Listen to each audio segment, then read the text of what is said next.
जदि आपण माने कर्मचारी को पैसा देबेनी तार से माने काम रे ढिला करिवे ता माने ओडिसा रे आ पुरी जिल्ला रे जो आईन शृंखला विपर्यस्त जे हेची तार एथि पई करे एया गोटे कारण की आ विभागीय अधिकारी माने खाली गाड़ी रे बुली तेल खर्च करी अपराधी मान को दमन करिया कथा कहले हबो नै किंतु पुलिस विभाग रो कनेस्टेबल और हबिलदार जो माने की प्रकृत आईन शृंखला काम रे विशेष भाव में नियोजित होइतांदी आपण सेमान को ए प्रकार अवहेला को आमे दृढ़ भाव में निंदा करछु। पुलिस विभाग रो कनेस्टेबल संघ और हबिलदार संघ ए प्रकार दुर्नीति को जानि कि मध्य ए पर्यंत चुप रहिबा ताले एटा भी गोटे बड़ प्रश्न ता माने पुलिस विभाग रे को प्रकार रो चाप सृष्टि करा जाउ आजि पुरी पुलिस रो एक दुर्नीति संबंध रे आमे आपन को सूचना दोछु।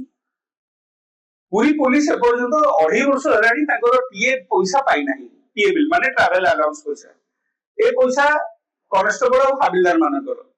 एमाने ए पर्यंत हेलानी 2.5 वर्ष हेलानी एमाने पैसा पाई नाही जो समय के पुनी सरकार परिवर्तन हे गेला ताले बीजेपी सरकार समय ए प्रकार जो घोटाला चली जी या निश्चित रे उजागर होबा दरकार। सबठार बड़ कथा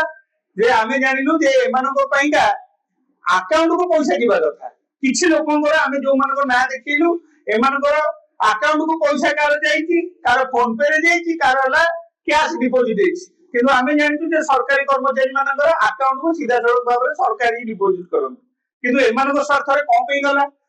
ताले सबुठ बड़ कथा ता माने ऑफिसर के सहित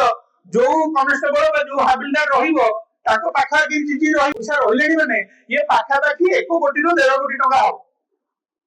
1 कोटी रो 1.5 कोटी टका हबो तेनु करी ए पैसा तले गला कोरे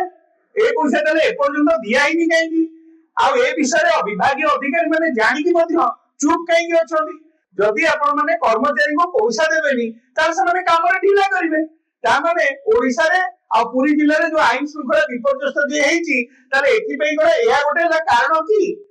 जदि आपण जदि मूल्य जदि न देबे कामर ता तो लोक जदि आमी करे ढिला करिवे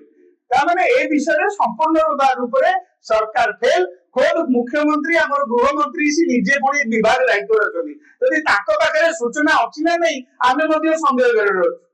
आ विभागीय अधिकारी माने खाली गाड़ी रे बुली तेल खर्च करी अपराधी मान को दमन करिया कथा कहले हबो नै किंतु पुलिस विभाग रो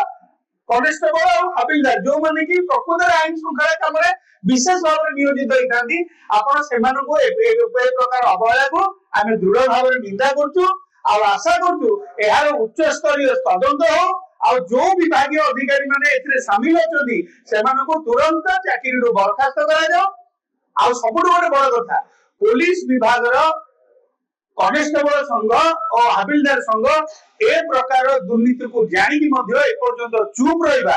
ताले एटा भी गोटे बड़ प्रश्न ता माने पुलिस विभाग रे को प्रकार रो चाप सृष्टि करा जाउची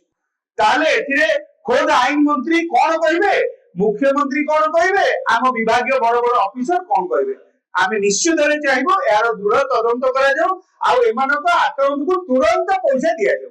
अरे वाओ अनु केते सुंदर ड्राइंग बनेछु एटा कोन बनेछु एरा मु एरा बापा एरा बो एरा जेजे बापा एरा जेजे मां वाओ औ एटा कोन हम फैमिली डॉक्टर